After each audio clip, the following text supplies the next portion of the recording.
ಕೇಸಲ್ಲಿ ಇಡಿಯಿಂದ ಮೊದಲ charge sheet ಸಲ್ಲಿಕೆ. ಸುಲಿಗೆ ಆರೋಪ ಬಿಜೆಪಿ ಜಿಲ್ಲಾ ಉಪಾಧ್ಯಕ್ಷನ ವಿರುದ್ಧ ಎಫ್ಐಆರ್ ದಾಖಲು. ಕಾಂಗ್ರೆಸ್ ಪಾಲಾದ ಬಳ್ಳಾರಿ ಪಾಲಿಕೆ ಮೇಯರ್ ಸ್ಥಾನ.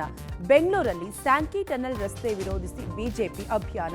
ಸೆಲ್ಫಿ ತೆಗೆಯಲು ಹೋಗಿ ಜಲಪಾತಕ್ಕೆ ಬಿದ್ದ ಯುವಕ. ಬೆಂಗಳೂರಿನ ಕಲಾ ಗ್ರಾಮದಲ್ಲಿ ವೃಕ್ಷಮಾತೆಯ ಅಂತಿಮ ಸಂಸ್ಕಾರ. ಸಾಲು ಮರದ ತಿಮ್ಮಕ್ಕನಿಗೆ ಕಂಬನಿ ಮಿಡಿದ ಗಣ್ಯರು. ಎಲ್ಲವನ್ನು ನೋಡೋಣ ಕರ್ನಾಟಕ ಟಾಪ್ 20ಯಲ್ಲಿ. ಮೈಸೂರು ಮುಡಾ ಹಗರಣ ಪ್ರಕರಣದಲ್ಲಿ ಮೊದಲ ದೋಷಾರೋಪ ಪಟ್ಟಿ ಸಲ್ಲಿಕೆಯಾಗಿದೆ. ಮಾಜಿ ಆಯುಕ್ತ ದಿನೇಶ್ ಕುಮಾರ್ ವಿರುದ್ಧ ಇಡಿ ಅಧಿಕಾರಿಗಳು ಜನಪ್ರತಿನಿಧಿಗಳ ನ್ಯಾಯಾಲಯಕ್ಕೆ ದೋಷಾರೋಪ ಪಟ್ಟಿ ಸಲ್ಲಿಸಿದ್ದಾರೆ. ದಿನೇಶ್ ಕುಮಾರ್ ಕುಟುಂಬಸ್ಥರ ಹೆಸರಲ್ಲಿ 25 ಕೋಟಿ ಆಸ್ತಿ ಮಾಡಿರೋದ್ರ ಕುರಿತು ಚಾರ್ಜ್ ಶೀಟ್ನಲ್ಲಿ ಇಡಿ ಅಧಿಕಾರಿಗಳು ಉಲ್ಲೇಖಿಸಿದ್ದಾರೆ. ಮನೆ ಕೆಲಸದವ ರಮೇಶ್ ಹೆಸರಲ್ಲಿ ಬ್ಯಾಂಕ್ ಅಕೌಂಟ್ ತೆರೆದು ಹಣ ವಹಿವಾಟು ಮಾಡಿದ್ದಾರೆ. 1.5 ಕೋಟಿ ಮೌಲ್ಯದ ಆಸ್ತಿಯನ್ನು ದಿನೇಶ್ 2 ಲಕ್ಷಕ್ಕೆ ಖರೀದಿ ಮಾಡಿದ್ದಾರೆ. ಆ ಬಳಿಕ ನಕಲಿ ದಾಖಲೆ ಸೃಷ್ಟಿಸಿ ಬೇಕಾದವರಿಗೆ ಆಸ್ತಿ ಮಾರಾಟ ಮಾಡಿರುವ ದಾಖಲೆಯನ್ನು ದೋಷಾರೋಪ ಪಟ್ಟಿಯಲ್ಲಿ ಇಡಿ ಅಧಿಕಾರಿಗಳು ಸೇರಿಸಿದ್ದಾರೆ. ಸ್ವಪಕ್ಷೀಯ ನಾಯಕನನ್ನೇ ಬೆದರಿಸಿ ಬಿಜೆಪಿ ಉಪಾಧ್ಯಕ್ಷನೋರ್ವ ಹಣಕ್ಕೆ ಬೇಡಿಕೆ ಇಟ್ಟ ಘಟನೆ ಬಳ್ಳಾರಿಯಲ್ಲಿ ಬೆಳಕಿಗೆ ಬಂದಿದೆ. ಬಳ್ಳಾರಿ ಜಿಲ್ಲಾ ಬಿಜೆಪಿ ಉಪಾಧ್ಯಕ್ಷ ಜಿಟಿ ಪಂಪಾಪತಿ ಗಣಿ ಸಾಗಾಣಿಕೆದಾರರಿಂದ 40 ಲಕ್ಷ ರೂಪಾಯಿ ಹಣಕ್ಕೆ ಬೇಡಿಕೆ ಇಟ್ಟಿದ್ದಾನೆ ಅಂತ ಆರೋಪಿಸಿ ತೋರಣಗಲ್ ಪೊಲೀಸ್ ಠಾಣೆಯಲ್ಲಿ ಎಫ್ಐಆರ್ ದಾಖಲಾಗಿದೆ. ಗಣಿ ಸಾಗಾಣಿಕೆದಾರ ಹಾಗೂ ಬಿಜೆಪಿ ಮುಖಂಡನಾಗಿರುವ ಚಂದ್ರು ಜಿಟಿ ಪಂಪಾಪತಿ ವಿರುದ್ಧ ಆಡಿಯೋ ಸಮೇತ ದೂರು ನೀಡಿದ್ದಾರೆ. ಚಂದ್ರು ಹಾಗೂ ಕಾಶಿ ವಿಶ್ವನಾಥ ರೆಡ್ಡಿ ಎನ್ನುವವರು ಟ್ರೇಡಿಂಗ್ ಕಂಪನಿ ಮೂಲಕ ಗೋವಾದ ಖಾಸಗಿ ಕಂಪನಿಗೆ ರೈಲಿನ ಮೂಲಕ 4,000 ಟನ್ ಅದಿರು ಸಾಗಾಟ ಮಾಡ್ತಾ ಇದ್ರು. ಆಗ ಪಂಪಾಪತಿ ಹಾಗೂ ಇತರರು 1 ಟನ್ ಅದಿರಿಗೆ 1,000ದಂತೆ 40 ಲಕ್ಷ ಹಣ ಕೊಡಿ ಎಂದು ಬೆದರಿಕೆ ಹಾಕಿದ್ದಾರೆ ಎಂದು ಆರೋಪಿಸಿ ಚಂದ್ರು ದೂರು ನೀಡಿದ್ದಾರೆ. ಜಿಟಿ ಪಂಪಾಪತಿ ಮಾತ್ರವಲ್ಲದೆ ಯೂಟ್ಯೂಬ್ ಚಾನೆಲ್ನ ಇಬ್ಬರ ವಿರುದ್ಧವೂ ಎಫ್ಐಆರ್ ದಾಖಲಾಗಿದೆ. ಸರ್ ಹೇಳ್ರಿ, ವೇಟ್ ಮಾಡಕತ್ತಿದ್ವಿ. ಇಲ್ಲ ಅಣ್ಣ, ಪಂಪಾಪತಿ ನೀವು ಬಳ್ಳಾರಿ ಅಂತ ಅಣ್ಣ. ಅದೇ ಪಂಪಾಪತಿ ಅಣ್ಣ ಹತ್ರ ಮಾತಾಡ್ತಿದ್ದು ಇಷ್ಟೊತ್ತು. ನೀವು ಬಳ್ಳಾರಿ ಬರ್ರಿ ಅಣ್ಣ, ನಾನು ಅರೇಂಜ್ ಮಾಡಿ ಕೊಡ್ತೀನಿ. ಹೇಳಲ್ಲ ಅಣ್ಣ, ಹೇಳೋರು ಇವತ್ತು ಜಸ್ಟ್ ಹೇಳಿದ್ರು ಅಣ್ಣ ತಾಗೆ ಮಾತಾಡ್ತಿದ್ದು ಇಷ್ಟೊತ್ತು. ಹೇಳಿದ್ರು ಅಣ್ಣನೇ ಹೇಳಿದ್ರು, ನಾನೇ ಕೊಟ್ಟಿನಪ್ಪ ನಂಬರ್ ಅಂದ್ರು. ಮತ್ ನಾನು ಇಲ್ಲ ಅಣ್ಣ, ಇದ್ದಿದ್ರೆ ನಿಮ್ಗೆ ಬರೋಣ ಅಂತಿದ್ದೆ. ಇವಾಗ ನಮ್ಮ ಹತ್ರ ಕೂಡ ಇಲ್ಲ ಅಂತ ಇರ್ಫಾನ್ ಇಲ್ಲಿ. ಅದಕ್ಕೆ ನೀವು ಬಳ್ಳಾರಿ ಬಂದ್ರೆ ನಾನು ಇರ್ಫಾನ್ ಅವ್ರಿಗೆ ಹೇಳಿ ನಾನು ಅಲ್ಲಿ ಅರೇಂಜ್ ಮಾಡಿಸ್ಕೊಡ್ತೀನಿ ಅಣ್ಣ. ಬಳ್ಳಾರಿಯಲ್ಲಿ ಮಹಾನಗರ ಪಾಲಿಕೆಯ ಮೇಯರ್ ಚುನಾವಣೆಯಲ್ಲಿ ನಿರಾಯಾಸವಾಗಿ ಮೇಯರ್ ಸ್ಥಾನ ಕಾಂಗ್ರೆಸ್ ಪಾಲಾಗಿದೆ. ಒಟ್ಟು 39 ಪಾಲಿಕೆ ಸದಸ್ಯರನ್ನ ಹೊಂದಿರುವ ಬಳ್ಳಾರಿ ಪಾಲಿಕೆಯಲ್ಲಿ ಮೇಯರ್ ಸ್ಥಾನಕ್ಕೆ ಇಂದು ಚುನಾವಣೆ ನಡೆದಿದೆ. ಪಾಲಿಕೆಯ ಮೇಯರ್ ಆಗಿ 24ನೇ ವಾರ್ಡ್ನ ಸಿ ಗಾದೆಪ್ಪ ಆಯ್ಕೆಯಾಗಿದ್ದಾರೆ. ಉಪಮೇಯರ್ ಆಗಿ 27ನೇ ವಾರ್ಡ್ನ ಮುಬೀನಾ ಬಿ ಆಯ್ಕೆಯಾಗಿದ್ದಾರೆ. ಕಾಂಗ್ರೆಸ್ ಪರವಾಗಿ 28 ಸದಸ್ಯರು ಹಾಗೂ ಬಿಜೆಪಿ ಪರವಾಗಿ 13 ಸದಸ್ಯರು ಮತ ಚಲಾವಣೆ ಮಾಡಿದ್ರು. 3 ಸ್ಥಾಯಿ ಸಮಿತಿ ಸ್ಥಾನಕ್ಕೆ ಅವಿರೋಧ ಆಯ್ಕೆಯಾಗಿದ್ದಾರೆ. 2 ಕಾಂಗ್ರೆಸ್ ಸದಸ್ಯರು, ಓರ್ವ ಬಿಜೆಪಿ ಸದಸ್ಯರು ಸ್ಥಾಯಿ ಸಮಿತಿಗೆ ಆಯ್ಕೆಯಾಗಿದ್ದಾರೆ.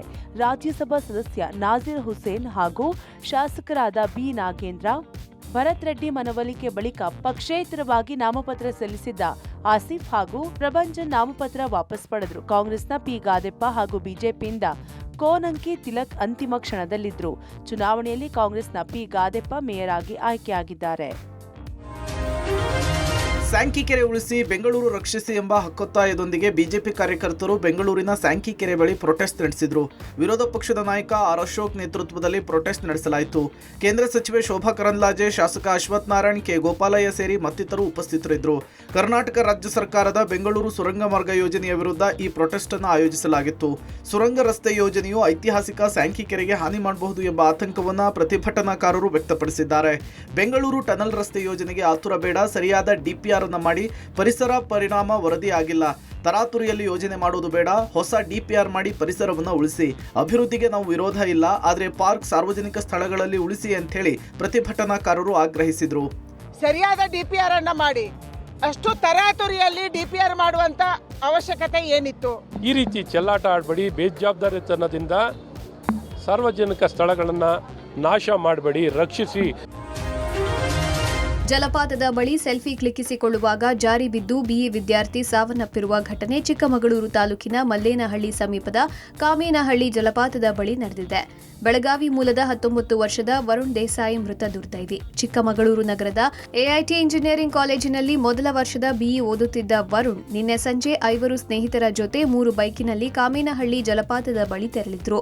ಈ ವೇಳೆ ಜಲಪಾತದ ಬಳಿ ಸೆಲ್ಫಿ ಕ್ಲಿಕ್ಕಿಸಿಕೊಳ್ಳುವಾಗ ಕಾಲು ಜಾರಿ ಜಲಪಾತದಿಂದ ಕೆಳಗೆ ಬಿದ್ದಿದ್ದಾನೆ. ಪೊಲೀಸರು, ಅಗ್ನಿಶಾಮಕ ದಳದ ಸಿಬ್ಬಂದಿ ಹಾಗೂ ಸ್ಥಳೀಯರು ಶೋಧ ನಡೆಸಿ ಮೃತದೇಹ ಪತ್ತೆ ಹಚ್ಚಿದ್ದಾರೆ.